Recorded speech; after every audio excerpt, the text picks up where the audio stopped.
ધારીના પૂરબીયા શેરીમાં રહેતા 17 વર્ષીય છાયાબેન ભવાનભાઈ ઠુમર ધોરણ 12ની પરીક્ષામાં 2 પેપર નબળા જવા અને નાપાસ થવાની ચિંતામાં ઘઉંમાં દવા પી લીધી હતી.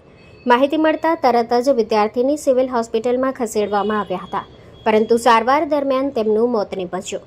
ધારી પોલીસને ઘટનાની જાણ થતાં તરત જ ઘટના સ્થળે પહોંચી આગળની કાર્યવાહી શરૂ કરી હતી.